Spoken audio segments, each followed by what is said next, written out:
നിലമ്പൂരിൽ UDF നേതാക്കൾ മാധ്യമങ്ങളെ കാണുന്നുണ്ട്. ഇപ്പോൾ പ്രതിപക്ഷ നേതാവ് വി.ഡി. സതീശൻ സംസാരിക്കുന്നു. അതെല്ലാം ഞങ്ങൾ വളരെ വ്യക്തമായും മറുപടി പറഞ്ഞിട്ടുണ്ട്. അവരാഗ്രഹിക്കുന്നത് എന്താ?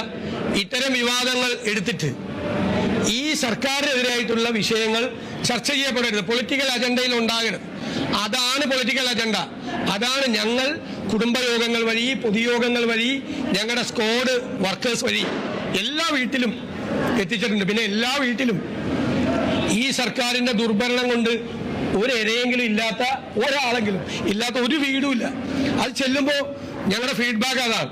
അത്രയും ദേഷ്യമാണ്. എങ്ങനെയെങ്കിലും ഇവരെ താഴെ ഇറക്കിയാൽ മതി എന്നാണ് സാധാരണക്കാരായ മനുഷ്യർ പറയുന്നത്.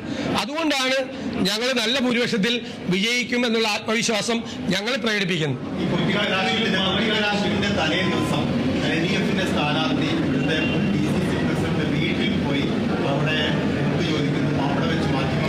അല്ല, അതുകൊണ്ട് എന്താ തെറ്റ്? അദ്ദേഹം പോട്ടെ. ഏത് സ്ഥാനാർത്ഥിക്കും ആരുടെയും വീട്ടിൽ പോകാനുള്ള അവകാശവും അധികാരമുണ്ട്. ഞാൻ എത്ര മാസശ്ശേരെ കണ്ട് ശ്രീ സണ്ണി ജോസഫ്, ഞാൻ പറയുന്ന പേരൊന്നും, ഞങ്ങളൊക്കെ എത്ര പേര്, കുഞ്ഞാലി സാർ എത്ര പേര്, ഇത്ര പ്രധാനപ്പെട്ട വ്യക്തികളെ. പിന്നെ ഞങ്ങൾ പോകാൻ നേരത്ത് നിങ്ങളെ വിളിച്ചില്ല എന്ന് മാത്രമേ ഉള്ളൂ. അല്ലല്ലേ, ഞങ്ങൾ നിങ്ങളെ വിളിച്ചില്ല പല സ്ഥലത്ത് പോയപ്പോൾ. അതുകൊണ്ട് നിങ്ങൾ അറിഞ്ഞില്ല എന്ന് മാത്രമേ ഉള്ളൂ. ഞങ്ങൾ ഒരുപാട് പേരെ കണ്ടിട്ടുണ്ട്. അതുകൊണ്ട് ആ വീട്ടിലെ വി പ്രകാശിന്റെ ഭാര്യ ആദ്യം ഒരാൾ പോയപ്പോൾ പറഞ്ഞ മറുപടി കേട്ടല്ലോ. ആ മറുപടി ഞങ്ങളെല്ലാം കണ്ണീരണിയിച്ച, ഞങ്ങളെല്ലാം വിഷമിപ്പിച്ചൊരു മറുപടിയാണ്. എന്നുവെച്ചാൽ അത്രയും സ്ട്രോങ് ആയിട്ടാണ്, മൂവർണ്ണ പതാക പുതച്ചാണ് പ്രകാശ് യാത്രയായത്. മരിക്കുന്നത് വരെ കോൺഗ്രസ് ആയിരിക്കുമെന്നാണ് പ്രകാശിന്റെ ഭാര്യ പറഞ്ഞത്, സ്മിത പറഞ്ഞത്. അല്ല, അതൊക്കെ എന്തിനാണ് ആ വീട്ടിൽ പോണത്? ആ വീട്ടിലായ പോണത് ഷൗക്കത്തിന്റെ പ്രദേശമൊക്കെ അപ്പുറത്ത് താമസിക്കേണ്ട. അവിടെ ഒന്നും ഷൗക്കത്ത് പോയിട്ടില്ലല്ലോ. ജോയിയുടെ വീട്ടിൽ പോയിട്ടില്ലല്ലോ. എത്ര പേരുടെ വീട്ടിൽ ഷൗക്കത്ത്, കോൺഗ്രസിന്റെ മണ്ഡലം പ്രസിഡന്റുമാര് അവരെയൊക്കെ അവിടെ ഷൗക്കത്ത് പോകണം. വി പ്രകാശിന്റെ വീട്ടിൽ എന്തിനാ ഷൗക്കത്ത് പോകണം? അത് പോകേണ്ട ആവശ്യമില്ല. നിങ്ങൾ അതൊക്കെ വിവാദമാക്കാൻ ശ്രമിക്കുന്നു. അതൊക്കെ ഞങ്ങളുടെ സ്ഥാനാർത്ഥി എവിടെ പോകണമെന്ന് ഞങ്ങൾ തീരുമാനിച്ചോളാം. അതൊന്നും നിങ്ങൾ ദേശാഭിമാനി തീരുമാനിക്കണ്ട എവിടെ പോകണമെന്ന്. ഞങ്ങളുടെ സ്ഥാനാർത്ഥി എടോ, ഇത്ര മതി. ഒരുപാട് ജനകീയ വിഷയങ്ങൾ ഉണ്ട്. ഇവര് ഈ കൈരളിയുടെ റിപ്പോർട്ടറും ദേശാഭിമാനിയുടെ റിപ്പോർട്ടർമാരും കൂടി ഈ നമ്മൾ പറഞ്ഞ സർക്കാരിനെതിരായിട്ടുള്ള വിഷയം ഇവര് സ്ഥിരം പരിപാടിയാ. പ്രത്യേകിച്ച് കുഞ്ഞാലി സാഹിബിനോട് അങ്ങനെ ഒരു വിഷമിപ്പിക്കാറില്ല. ഞാൻ പറയുമ്പോൾ ഒരു 4-5 പേര് കൂടി വന്നിട്ട് ഇവരിങ്ങനെ രസകരമാക്കി വേറെ വിഷയത്തിലേക്ക് പോകും.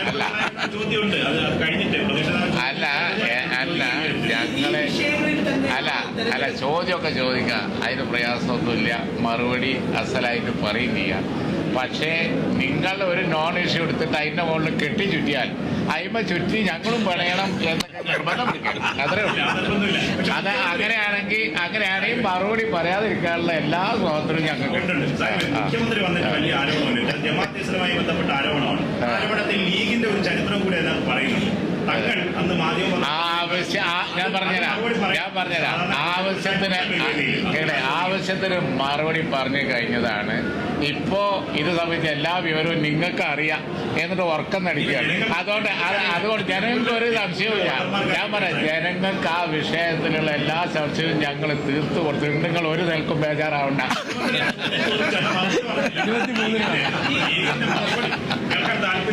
ബേജാറാവണ്ട.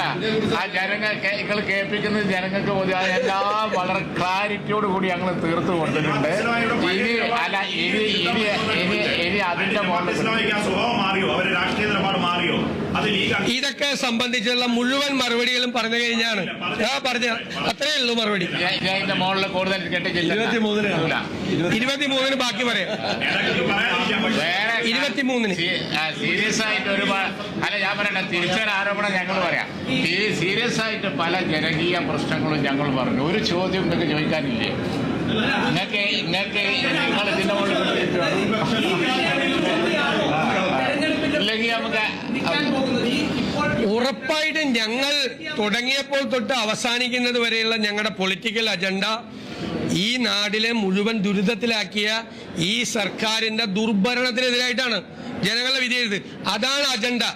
എന്നിട്ട് വേറെ അജണ്ട കെട്ടിപ്പൊക്കി കൊണ്ടുവന്നിട്ട് നിങ്ങൾ തന്നെ പറയാണ് പൊളിറ്റിക്കൽ അജണ്ട നടപ്പാക്കാൻ UDF കഴിഞ്ഞോ?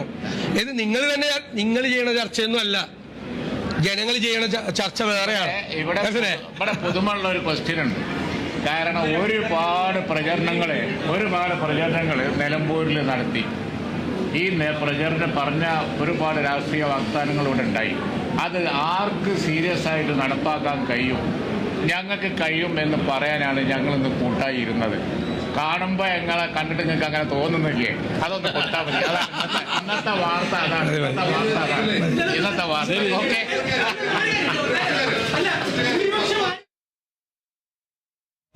UDF നേതാക്കൾ മാധ്യമങ്ങളെ കാണുകയായിരുന്നു. തെരഞ്ഞെടുപ്പിൽ ജനവികാരം പ്രകടിപ്പിക്കും, UDF സ്ഥാനാർത്ഥി വൻ ഭൂരിപക്ഷത്തിൽ ജയിക്കുമടക്കമുള്ള കാര്യങ്ങളാണ് പ്രതിപക്ഷ നേതാവ് VD സതീശനടക്കമുള്ള UDF നേതാക്കൾ പറഞ്ഞത്.